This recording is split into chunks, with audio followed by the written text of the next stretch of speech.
Bonjour, bienvenue sur ce webinaire décryptage. Je vois du monde qui viennent parfois de loin. Je vois la Réunion qui nous a rejoints. Merci. Donc, on est sur un webinaire décryptage consacré à l'intelligence économique territoriale. Je suis Cindy Aymon, responsable des études et des publications au CNER. Je serai accompagnée de Olivier Coussy, qui est maître de conférence en management territorial et spécialiste en la matière, mais je vais le laisser se présenter plus précisément. Si vous avez des questions, n'hésitez pas à utiliser le chat de ce webinaire, on y reviendra à la fin de la séance. Sans plus attendre, Olivier, je te laisse la parole. Bonjour et merci. Bonjour à tout le monde. Peut-être qu'il y a des gens que je connais dans la salle virtuelle, évidemment, puisqu'on n'est pas en présentiel. Donc, on m'a demandé de faire effectivement une intervention autour de l'intelligence économique territoriale et peut-être des territoires intelligents. Alors, tout d'abord, pour me présenter, euh, je me mets sur le bon, voilà, sur mon écran. Pour qui suis-je? Mais je suis avant tout un ancien de réseau des développements économiques et c'est pour ça que j'ai une affinité assez particulière pour le CNER puisque j'ai travaillé à Feu Ouest Atlantique il y a quelques années en assurant la direction régionale pour Feu Région Poitou-Charentes avant que l'association soit dissoute en 2013, date à laquelle j'ai rejoint l'université de Poitiers. Et donc, je m'occupais principalement d'attraction d'investissements étrangers sur le territoire et d'ingénierie financière publique, chose que vous devez certainement, pour quelques-uns d'entre vous, continuer à faire. Et aujourd'hui, je suis maître de conférence en management territorial à l'université de Poitiers et j'anime une équipe de chercheurs de 25 enseignants-chercheurs et doctorants sur la problématique du management public et des territoires et qui travaille aussi pour une fédération de recherche de chercheurs dont l'objet commun de recherche sont les territoires. Ma spécialité en recherche est plutôt l'intelligence économique, l'intelligence territoriale. Et pour cette intervention, je voudrais tout de suite aller sur un point particulier, c'est que l'intelligence économique est souvent perçue dans une vision assez anglo-saxonne du terme en France, avec la business intelligence ou la competitive intelligence. Et dans tous les propos que je vais avoir aujourd'hui, je vais plutôt m'inscrire moi dans une école française de l'intelligence économique, celle qui a été euh, initiée par Henri Martre en 1994 avec son fameux rapport, et puis qui ensuite s'est perpétuée au travers notamment d'un universitaire poitevin, Nicolas Moinet, et on va considérer, nous, l'intelligence économique comme un outil, une boussole qui permet de naviguer dans le chemin de la compétitivité des organisations, des entreprises, autour de quatre points cardinaux qui sont, un, la surveillance de l'environnement pertinent, ça c'est toujours qui est relatif à la veille, et qui est assez classique. L'influence de l'environnement, la protection du patrimoine immatériel, et là on est sur un volet plutôt sécurité économique, et enfin le management de l'intelligence collective qui utilise plutôt le nom de knowledge management ou management des connaissances dans les organisations classiquement. Donc quand on parle nous d'intelligence économique, on se situe dans cette perspective-là et pas dans une version réduite qui serait autour de uniquement la veille n'étant que un des points cardinaux qui nous permet de naviguer dans le paysage du développement économique. Euh, En fait, pour définir l'intelligence territoriale, je vais partir d'un constat. Et le constat, c'est un constat qui avait été établi par un préfet assez connu au début des années 90, qui s'appelle le préfet Rémy Pautrin, qui a été un peu un initiateur du point de vue de l'État des politiques publiques d'intelligence économique, et qui disait qu'un territoire a tout intérêt à façonner son avenir avant que des acteurs de son environnement ne le fassent pour lui. Et effectivement, il ne faut pas attendre que l'environnement externe vienne agir sur votre territoire pour agir. Il faut le faire avant. Et donc, dans ces conditions, moi, j'ai transformé un peu ce constat du préfet en un axiome. Alors, en maths, pour ceux qui se souviennent de leur cours de mathématiques de classe de quatrième, quand on commençait à étudier la géométrie, on a tous connu l'axiome d'Euclide qui nous permet de faire de la géométrie dans l'espace. Ben, un axiome, c'est quelque chose qui ne se démontre pas, mais qui a un principe fondateur. Et ben, le principe fondateur, c'est que comme un territoire a tout intérêt, ben, en fait, un territoire, il doit façonner son avenir avant que des acteurs de son environnement ne le fassent pour lui. Et c'est un peu le principe fondateur de ce que devrait être une démarche d'intelligence économique territoriale en France, telle que on la conçoit nous. Derrière, bah, c'est un concept qu'on dit naissant. Tous les intervenants qu'on peut avoir sur le concept d'intelligence économique territoriale disent que c'est un concept naissant. En fait, il est naissant depuis 30 ans, c'est-à-dire depuis le rapport Martre. Le rapport Martre, c'est 1964, 1994. Pour autant, Bernard Carayon, dans son rapport au Premier ministre en 2003, l'avait remis un peu au bout du jour, et il avait surtout mis en exergue le fait que l'intelligence économique stratégique, c'était l'une des réponses pertinentes à l'internationalisation et à la concurrence économique. Et donc, pour nous, pour notre école de pensée, l'intelligence économique territoriale, c'est appliquer dans un premier temps les principes de l'intelligence économique qu'on a vus au préalable au niveau du territoire afin d'en améliorer la compétitivité. Et ça va passer par une circulation fluidifiée de l'information, l'information économique, une maîtrise de l'information stratégique, favoriser la protection de ces informations, ne pas être dupe du côté essentiel et important de la protection, et être capable de mener des actions d'influence. On sait que beaucoup de régions ont des bureaux de représentation, par exemple à Paris, pour leur territoire, mais aussi à Bruxelles. Mais il faudrait aussi qu'au niveau des entreprises, il y ait ces actions d'influence. Derrière, vous avez une autre école de pensée auquel je ne me référerai pas aujourd'hui, même si elle est tout aussi intelligente et intéressante. C'est une vision de l'intelligence territoriale qui se fonde plus sur les principes du développement soutenable et qui a été prônée par l'école de Besançon, de Franche-Comté, avec Girardot et puis Alexandre Moine, par exemple, où là, on a plutôt une intelligence territoriale qui s'inspire de l'éthique du développement durable avec les trois principes que sont la participation, l'approche globale et équilibrée des territoires et le partenariat. Ces deux visions ne s'opposent pas, hein, mais elles se complètent et elles sont d'autant plus prégnantes qu'aujourd'hui, on demande aux agences de développement économique de travailler sur des problématiques d'innovation responsable, de développement durable, d'économie circulaire. Et donc, forcément, il va falloir être capable d'avoir une approche qui allie ces deux visions. Derrière, si on reprend mon constat axiome du départ, bah, la définition que je donnerais un peu stabilisée de l'intelligence territoriale aujourd'hui, c'est cette capacité d'anticipation, cette maîtrise du renseignement de toute nature et l'utilisation organisée des réseaux d'influence et d'action par des élus, des cadres territoriaux, au bénéfice du territoire dont ils ont la charge. Et ça, c'est une définition qui me semble la plus englobante et qui reste dans le champ du développement économique tel qu'on on le conçoit dans des organes comme le CNER. Euh, D'un certain point de vue, c'est une révolution culturelle. Alors, c'est une révolution culturelle pourquoi? Parce que c'est deux logiques qui vont devoir se rencontrer.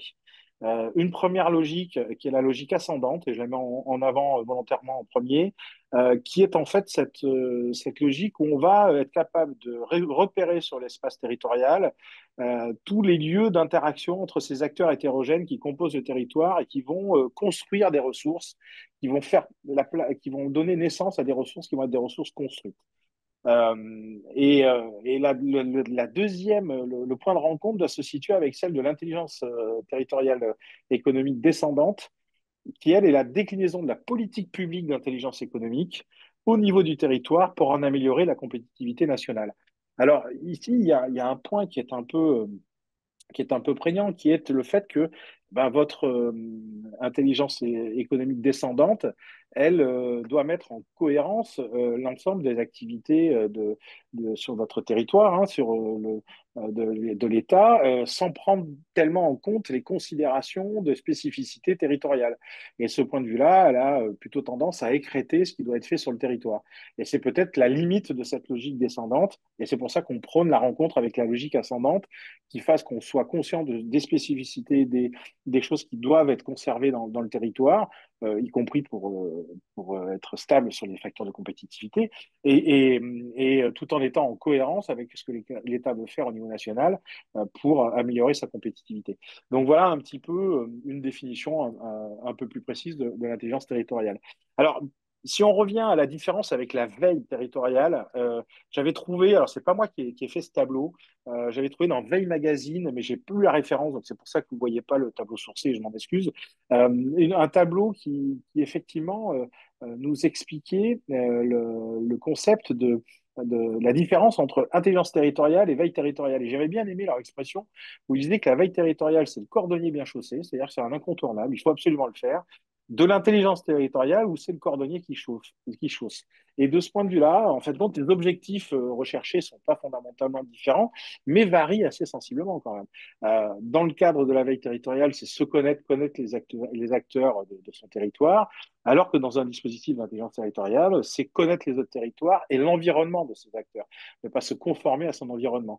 Derrière, ça va amener un certain nombre de conséquences sur les actions, où dans la veille territoriale, on fait plutôt de la veille sur un réseau relationnel proche, local, alors que dans l'intelligence territoriale, on va passer au partage des connaissances, à la mutualisation d'informations et à l'animation d'un réseau d'acteurs dans le territoire et en dehors du territoire, avec des méthodes qui ne s'excluent pas l'une de l'autre, puisque dans l'intelligence territoriale, il y a évidemment la partie veille territoriale, donc on va continuer à faire du diagnostic, de la cartographie de réseaux d'acteurs locaux, de l'analyse des tendances présentes, alors que dans l'intelligence territoriale, on va aller plutôt sur des choses autour du benchmarking, hein, se comparer pour mieux se comprendre aussi, de l'analyse systémique, le territoire comme un système complexe, et puis de l'analyse des tendances futures, où on doit effectivement intégrer de la prospective stratégique pour essayer d'envisager le futur ou les futurs possibles, ce qui amène à des difficultés qui sont différentes, hein, parce qu'il faut passer de l'observation du territoire à son environnement, à une idée qu'il faut accepter d'agir en dehors de son territoire. Ça, beaucoup d'agences de développement économique ont pu le faire il y a quelques années. Et puis, il faut passer à l'acte en matière de réseau d'influence, c'est-à-dire qu'il faut pas simplement être réactif, mais être aussi offensif, pas être ceux qui subissent, mais ceux qui provoquent les changements dans les organisations. Et ça, c'est quelque chose de différent. Derrière, on doit aller au-delà d'une connaissance fine des atouts et des faiblesses du territoire pour animer, sensibiliser et former des acteurs locaux à des défis qui dépassent le seul champ territorial. Donc voilà un petit peu cette différence qui me semblait importante de vous signaler ici. Euh, Derrière, Christian Marcon, Nicolas Moinet ont essayé de trouver une grille de caractérisation de ce que serait un dispositif intelligent. C'est-à-dire que des initiatives d'intelligence territoriale, comme c'est, et je l'ai dit tout à l'heure, hein, des choses qui viennent du territoire aussi principalement, bah, ça peut être de nature extrêmement variée. Par contre, on peut avoir une grille de caractérisation de ce qui peut être un dispositif intelligent. Et de ce point de vue-là, il y a un, 2, 3, 4, 5, 6, 7, 8 critères par Marcon et Moinet, sans les détailler. Il faut qu'il y ait des actions de vigilance, il faut qu'il y ait des actions de diagnostic, de coordination de l'action publique, de partenariat, de recherche systématique, de partenariat public-privé sur l'espace territorial, de l'animation de réseaux, de l'activation de réseaux d'acteurs, mais formellement avec un objectif commun, des dispositifs de gestion des connaissances et d'innovation, des actions d'influence et d'image, et des actions de préservation, c'est-à-dire de sécurisation économique de la sphère publique vers le privé et du privé au privé aussi. Ça, c'est extrêmement important. Dans ces 8 critères de dispositifs, de qualification des dispositifs intelligents, il y a un critère qui manque aujourd'hui sur lequel on est en train de beaucoup réfléchir, c'est celui de l'évaluation. C'est-à-dire, en gros, depuis qu'on essaie de formaliser des actions d'intelligence économique ou de competitive intelligence, la question souvent c'est oui, mais tout ça pourquoi et comment on évalue les dispositifs? Parce que et c'est compliqué parce que c'est pas parce que vous allez disposer d'une information et qu'il y a une action qui va se faire ou pas se faire que comment dire vous avez du succès, que votre dispositif est bien monté. A contrario, vous pouvez avoir un dispositif d'intelligence économique qui vous évite de faire une mauvaise action. Donc, ça veut dire que vous n'avez pas créé d'emploi ou pas faire d'investissement, mais ça aurait été une erreur au regard d'une concurrence, d'un environnement extrême, extérieur, externe. Donc, là aussi, il est difficile d'évaluer. Donc, c'est toute cette problématique des méthodes d'évaluation des dispositifs d'intelligence économique sont extrêmement prégnantes aujourd'hui et compliquées à résoudre.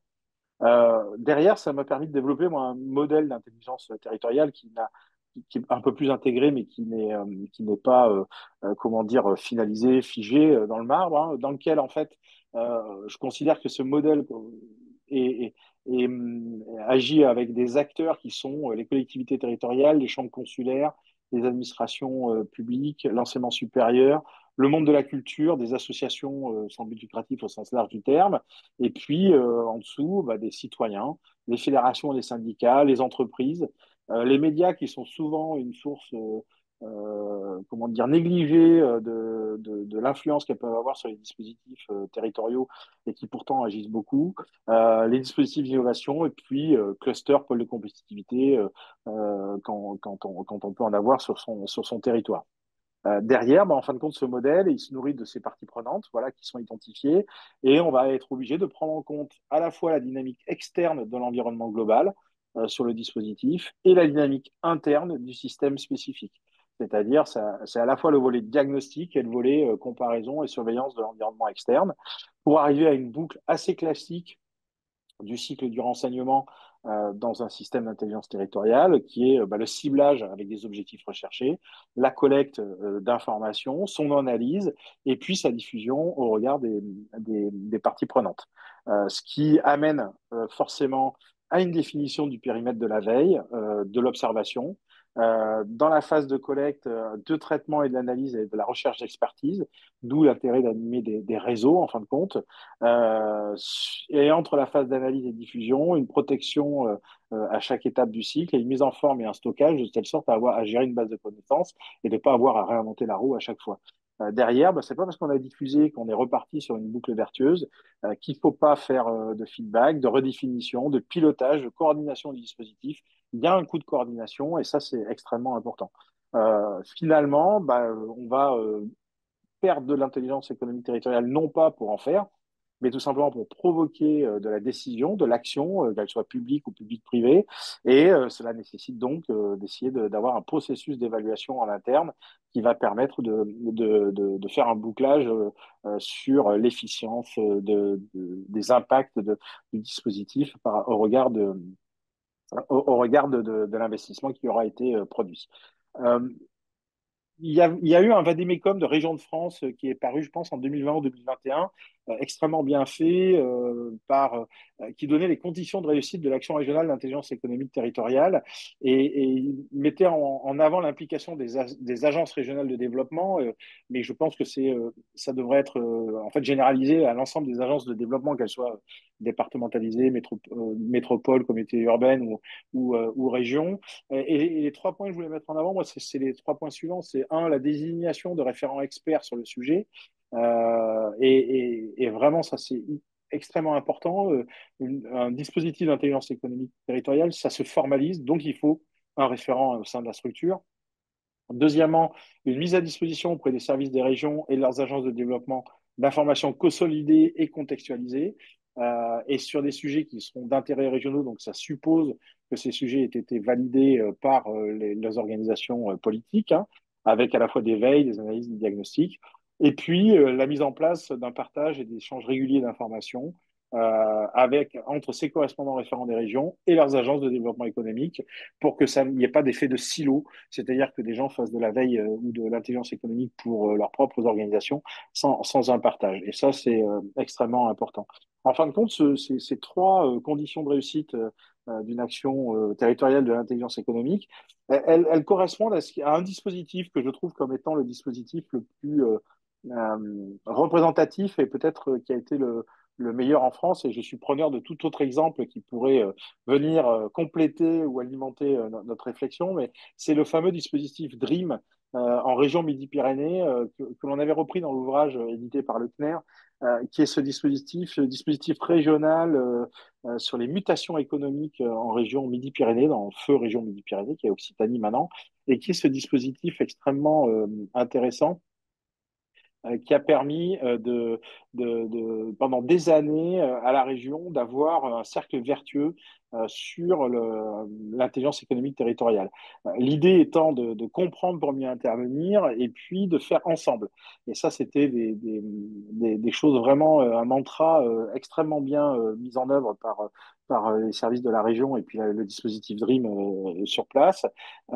L'idée étant de mieux cerner les enjeux des entreprises structurantes implantées en Midi-Pyrénées, se doter d'un diagnostic partagé et favoriser une action publique beaucoup plus réactive qu'elle n'était à l'époque. Et donc, au début des années, même si ça a été amorcé au début des années 2000 et puis mis en œuvre en 2007 par l'intégration au schéma régional de développement économique, eh bien, ce dispositif d'anticipation des mutations économiques. Donc, on ne parle pas de dispositif d'intelligence économique territoriale, même si c'en est un. On parle d'anticipation des mutations et c'est assez intéressant. C'est-à-dire que l'objectif est très clair. Il permettait aux parties prenantes territoriales de disposer d'informations permettant de détecter non pas des signaux faibles, parce que ça n'existe pas, des signaux faibles, mais des signaux annonciateurs de futures mutations. Alors pourquoi je dis que ça n'existe pas des signaux faibles? Parce que à force de se focaliser sur les signaux faibles, on oublie de voir les signaux forts, quoi. C'est-à-dire qu'on considérerait qu'ils cherchent à rien. Or, chercher une aiguille dans une motte de fin, ça n'a jamais été super rentable. Donc, il vaut mieux essayer de regarder les tendances, les évolutions, les dynamiques en fonction du temps. Et ça permet de comprendre mieux les choses. Donc, ce dispositif, il était à destination des firmes structurantes et de l'action publique et par un dispositif de diagnostic partagé avec des firmes structurantes.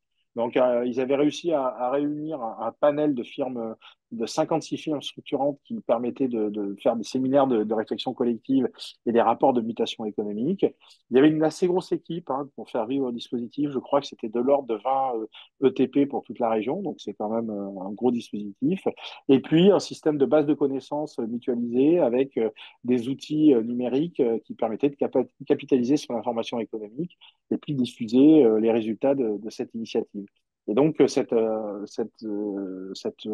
dispositif se mettait sur quatre axes stratégiques. Hein, les firmes structurantes en elles-mêmes, en recueillant ces informations sur les entreprises du panel, l'environnement de ces firmes structurantes, en identifiant ces éléments d'environnement, qu'ils soient économiques, technologiques, financiers, juridiques, capitalistiques, une veille sectorielle sur les secteurs clés de l'économie régionale, et puis du benchmark en surveillant les politiques publiques initiées soit par les autres conseils régionaux, soit des agences en France, soit des clusters européens. Et ça, c'était plutôt intelligent de leur part. Et derrière, euh, comment dire, ce dispositif a vécu pendant des années. Alors, je ne sais pas aujourd'hui parce que j'ai un peu arrêté de suivre, mais je sais qu'avec la fusion, ça avait été transféré à une nouvelle agence de développement économique, mais je ne sais pas si ce dispositif est encore en cours. En tout cas, il était vraiment extrêmement performant et il correspondait en tout point à un dispositif idéalisé ou idéal d'intelligence économique territoriale. C'est pour ça que je voulais faire un focus là-dessus aujourd'hui. Derrière, et ça sera euh, un petit peu la fin de mon intervention, hein, l'idée c'était de dire qu'on allait aussi vers des intelligences territoriales et on a conduit un travail théorique avec un doctorant que j'ai le plaisir d'encadrer, de co-encadrer avec Nicolas Moinet en ce moment, où au départ on pensait on trouvait que l'intelligence territoriale, c'était l'intelligence économique plus l'intelligence économique territoriale, c'est-à-dire quelque chose qui était sur les entreprises et sur le territoire. Et en fait, Jérôme Guillaume, depuis quelques années, travaille sur l'introduction du concept d'intelligence territoriale citoyenne qui vient compléter les deux premiers, où on va rendre compte de l'expression de la société civile pour redéfinir une vision du territoire et de ses finalités et redéfinir, reformuler une stratégie qui soit ancrée dans le réel et le quotidien du citoyen. C'est-à-dire que dans beaucoup de dispositifs d'intelligence économique territoriale, on a le citoyen qui est un peu écarté. Ça a été même une limite du dispositif DREAM. Le citoyen, là, en l'espèce, les syndicats étaient éloignés du dispositif alors qu'ils auraient bénéficié de ce dispositif. Et donc, on représente cette nouvelle manière de concevoir l'intelligence territoriale par ce diagramme de Vine dans lequel on a le volet IE qui sera intelligence économique qui est plutôt sur les dimensions sécurité, un volet IET qui est plutôt concerne le développement économique, ce qu'on fait dans une agence dépendante du CNER, et puis l'ITC, l'intelligence territoriale citoyenne, qui elle va se préoccuper du mieux vivre et du mieux être. Et en fait, à l'intersection entre ces trois formes d'intelligence économique, on va avoir, quand on est à la fois sur le mieux vivre, mieux être et la sécurité, sur les problématiques de cohésion sociale, quand on est à la fois sur la sécurité et le développement économique, on est sur la sécurité économique. Et puis, quand on est développement économique et mieux vivre, mieux être, sur la soutenabilité, le diagramme ville complet, donnant l'intelligence territoriale, et là, juste pour illustration, en fin de compte, l'intelligence territoriale citoyenne, là, dans ce contexte, elle est plutôt vue comme une utopie concrète au sens philosophique du terme, c'est-à-dire, à un moment donné, la capacité pour le citoyen de matérialiser une aspiration collective de mieux vivre, de mieux être. Alors, c'est pas un concept qui serait si déconnecté que ça d'une réalité économique. Et l'autre jour, je regardais dans une émission sur Arte, je crois, un reportage sur la naissance du système coopératif dans le Jura et en Bourgogne-Franche-Comté, où en fait ce système il vient à l'origine par les pas les truffières, j'ai perdu le nom, les dispositifs qui permettaient de fabriquer du comté, là, de collecter le lait. Puis ensuite, ça va développer le système coopératif en Franche-Comté, avec Saint-Claude notamment, et la taille du diamant. Et en fin de compte, on a un système de vie au bout du compte pour améliorer la vie du citoyen qui va aller vers des utopies concrètes d'entreprises coopératives, etc. Bien, c'est peut-être en fait aujourd'hui une manière de repenser, de redévelopper le territoire. Donc voilà pourquoi je voulais vous en parler aujourd'hui. Derrière, on va vers les territoires intelligents avec les fameuses Smart Cities et un rapport de la Caisse des dépôts il y a quelques temps nous expliquait que ce territoire intelligent, c'est un territoire dans lequel, à travers différents outils numériques, il y a des services publics, des politiques publiques qui sont pilotées par la donnée. On a des exemples, la ville de Rennes, ici les Moulineaux, sont des villes où il y a effectivement beaucoup de données qui sont traitées. Et en fait, moi, je vais plutôt vous dire que le concept de territoire intelligent, il vient compléter le concept d'intelligence territoriale par ces enjeux beaucoup plus formels de gouvernance de la donnée, d'intégration des transitions écologiques dans les dispositifs et de l'amélioration du triptyque qualité, efficience, efficacité des services rendus aux citoyens et surtout de l'association de ces derniers à la gouvernance des projets. Parce que là, il y a un enjeu qui n'est pas qu'un enjeu idéologique, il y a un enjeu de transparence et de meilleure gouvernance et de démocratie locale. Dès lors, il va y avoir un certain nombre d'enjeux qui doivent être considérés. Les deux types d'enjeux, c'est des enjeux plutôt liés au numérique dans un premier temps, avec ces problématiques de souveraineté, de sobriété des technologies, des outils, de protection des données personnelles et de cybersécurité. Le nombre d'hôpitaux qui subissent des attaques informationnelles et sur leurs données sont extrêmement importants en France, et y compris des universités. On a vu avec Paris-Saclay fin août. Et il faut éviter de la création de fractures numériques. Puis le deuxième enjeu, c'est un enjeu lié à la gouvernance, le deuxième type d'enjeu. Comment on fait s'impliquer des parties prenantes qui sont d'origine variée, publiques et privées, et comment faire en sorte que le privé ne soit pas le seul gagnant de cette gouvernance.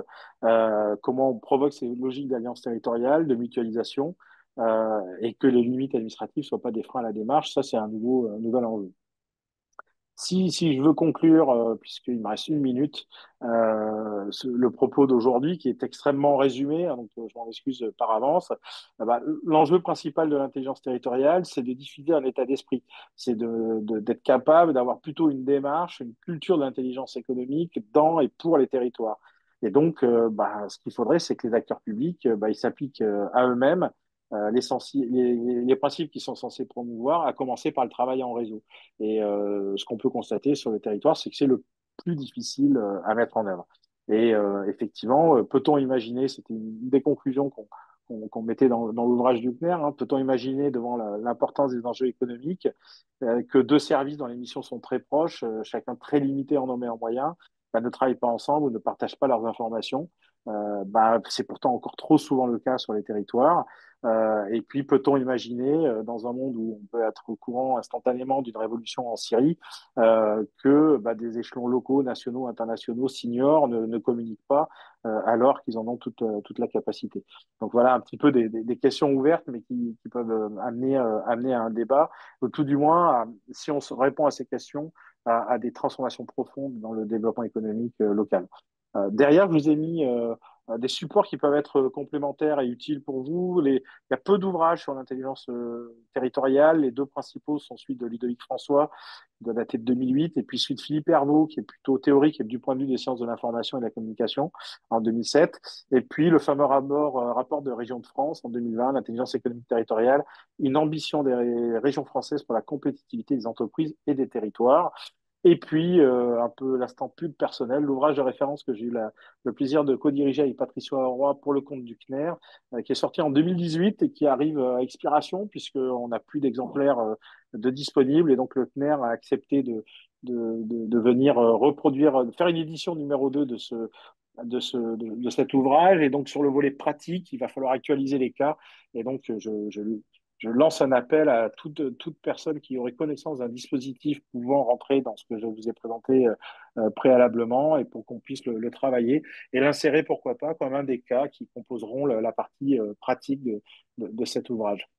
Je vous remercie pour m'avoir écouté et puis je suis à disposition pour des questions et pas peut-être, certainement des réponses. Je vous remercie.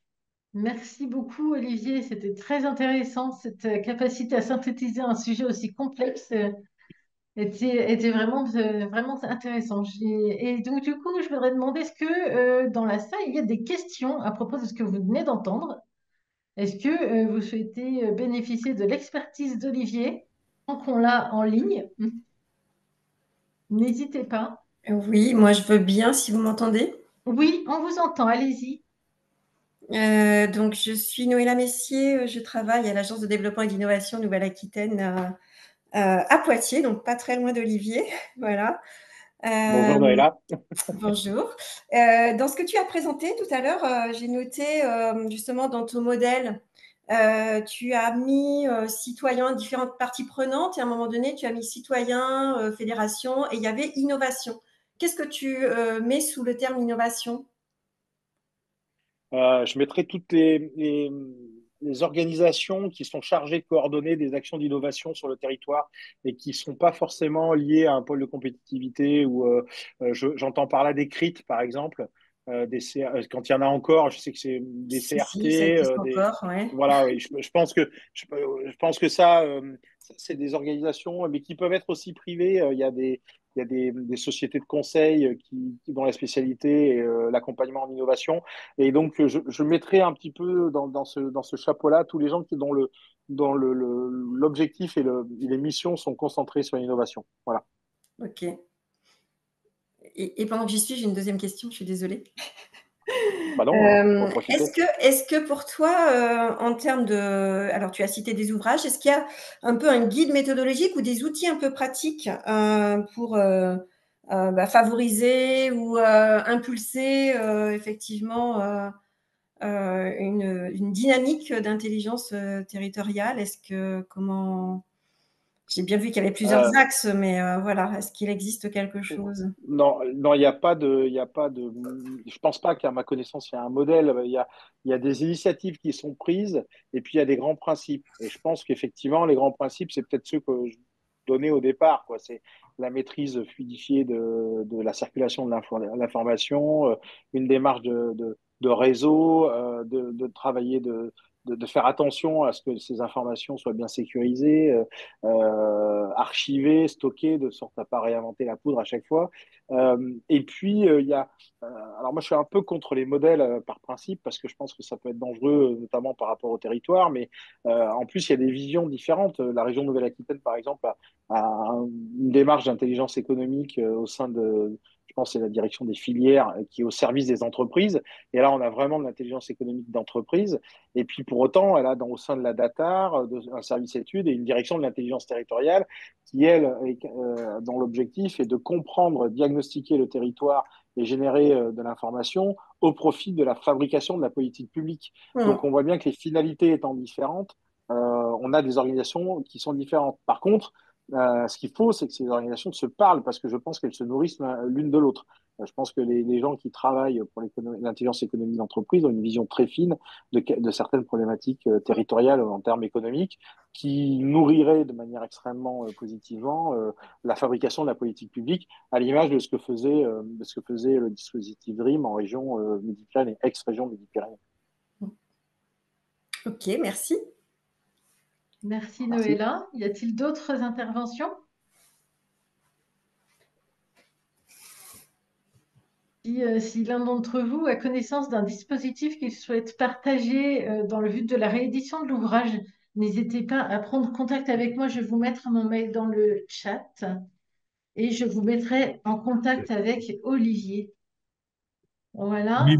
j'aurais une question, oui, pour la Oui, réunion de développement, à la réunion Frédéric Orion.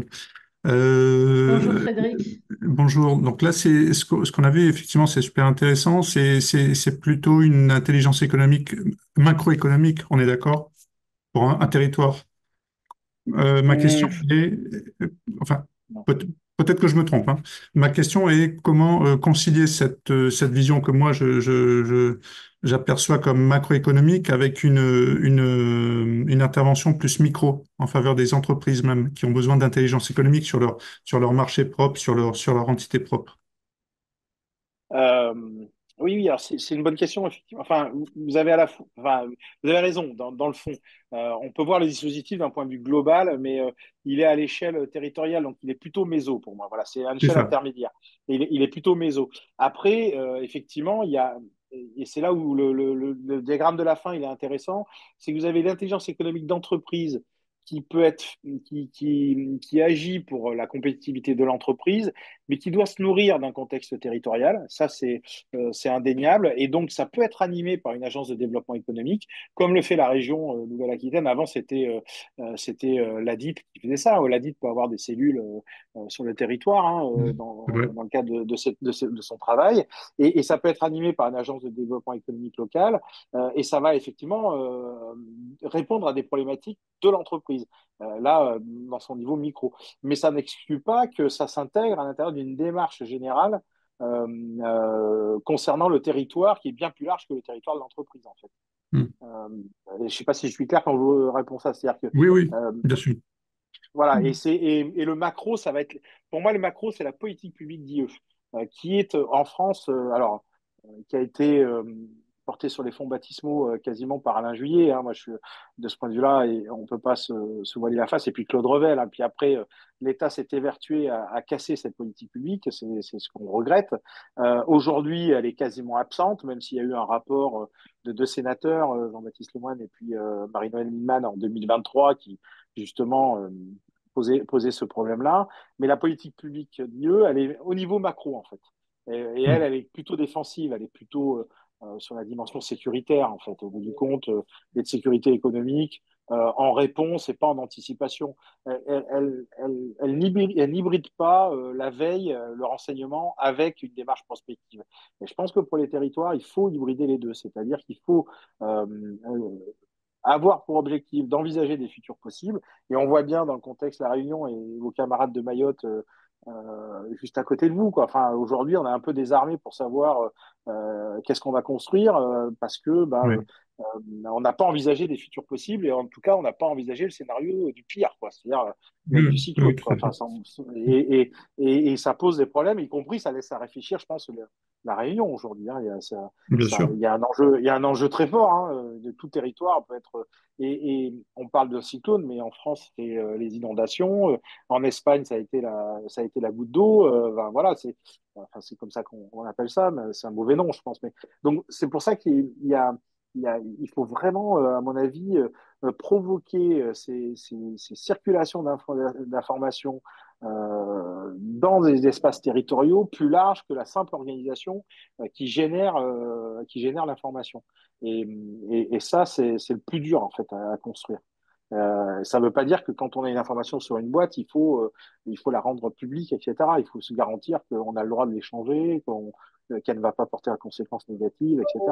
Mais souvent, il y a trop de cloisonnement et trop de silos, quoi. Et pas de vrai travail en réseau. Ouais. Ok, merci. Euh, Merci. Émilie Calme, je travaille chez Rising Sud, qui est l'agence de développement économique de la région Sud. Et Bonjour. juste dans les... Bonjour, merci pour cette présentation intéressante qui permet de prendre un peu de recul sur nos activités. Euh, Moi, je voulais citer peut-être une initiative, parce que vous faisiez un peu un Oui, appel à initiative, mais la région, pour le coup, a monté ici en région Sud une plateforme connaissance du territoire oui. qui est, voilà, bon, vous l'avez peut-être en tête, mais qui est vraiment une démarche partenariale, un peu État, région, INSEE, l'IGN aussi est dedans, et après avec des conventions d'application qui impliquent d'autres structures. Donc nous, on fait partie de, par exemple, d'un observatoire du foncier économique, l'observation des dynamiques Hum, économiques des entreprises. Enfin voilà, il y a un certain nombre, il y a un observatoire conjoncturel, de la conjoncture régionale, etc. Qu'après, il y a sous cette plateforme-là, un certain, enfin, ça permet de mettre en réseau l'ensemble des producteurs de connaissances et d'assurer que voilà, il n'y ait pas des doublons, hein, enfin, en termes de production d'informations et que ces informations puissent circuler dans un cadre effectivement réglementé, donc sécurisé. Voilà, mais je pense que c'est assez. Bon, en tout cas, ça répond bien à ce que je pense vous évoquez en termes de démarche un peu collaborative à l'échelle d'un territoire pour gagner en efficacité. Oui, tout à fait. C'est vraiment, là, typiquement, on a un dispositif d'intelligence territoriale large qui n'est pas qu'économique. Et effectivement, la maîtrise foncière et la connaissance du foncier, c'est un élément de la compétitivité et qui est souvent sous-estimé, alors que on ne peut pas faire implanter quelqu'un si on n'a pas la maîtrise foncière. Donc ça, c'est un des volets, effectivement. Il Ouais, y a une convention c'est un des d'application volets, ouais. sur le foncier, mais il y en a d'autres sur l'observation des dynamiques éco et sur plein d'autres Ouais, d'accord. sujets, Bah, effectivement, qui sont collaboratifs. Les chambres de commerce sont impliquées, les agences départementales. Enfin, voilà, il y a vraiment... voilà. Donc, c'est une ouais, c'est- dynamique collaborative à l'échelle d'un territoire qui est, je pense, assez remarquable et qui est conduite, enfin, voilà, qui est chapeautée par la région. D'accord. Bah, c'est intéressant. On pourrait effectivement le prendre dans l'étude de cas dans l'édition numéro 2 de l'ouvrage parce que c'est actualisé, ça fonctionne et ça serait intéressant si là on est preneur. Voilà. Ben, n'hésitez pas à me recontacter, je pourrais vous Ouais, mettre en contact avec les personnes au conseil régional voilà, qui chapeautent cette initiative. super, merci. Merci beaucoup. Y a-t-il d'autres interventions? Eh bien, je pense que nous en avons terminé pour ce webinaire décryptage. Merci de nous avoir suivis. Merci beaucoup, Olivier. C'était très clair. Et puis, il ne me reste plus qu'à vous souhaiter une belle après-midi à tous et à bientôt pour un nouveau webinaire décryptage. Au revoir.